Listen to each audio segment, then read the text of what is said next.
The number one question I get asked by people trying to build their own envelopes is what adhesive to use. So I thought I would share what I actually like to use myself, which is an ethylene vinyl acetate, or EVA solution, dissolved in xylene, also called Zylol in some parts of the world. You can make this solution yourself pretty easily. It works really well with envelopes because after it dries, it forms a slightly sticky layer, which will hold the gores together while you get it perfectly positioned. Then it can be heat sealed to make a nice gas-tight seam with as few wrinkles as possible. Be aware it will fail at about 75 degrees Celsius or 150 degrees Fahrenheit. So be careful with hot cars on sunny days or things like that. Another great use for this is super lightweight solar cell encapsulation. It's the same elastomer used in commercial solar panels to protect the cell from damage, but much thinner and a fraction of the weight.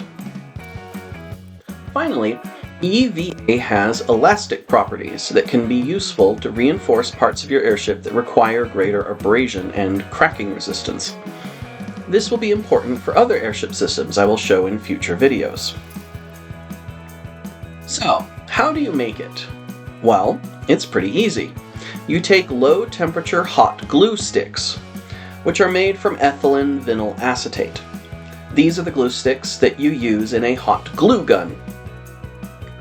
They're typically transparent or a yellowish color, and this stick weighs about 10 grams. Then you take the stick and cut it into pieces. You will need a container for the mixing.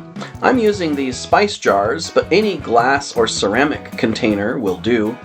But obviously don't use plastic. The xylene will melt right through it.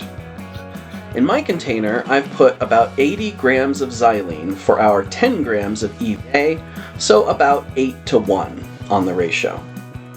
You want to be a little careful with xylene. Make sure you have good ventilation, and be aware that it is flammable. So you just put in the EVA, then you simply let it mix for several hours. That's it. A simple homemade adhesive that is easier to use and more effective than anything I have found available commercially.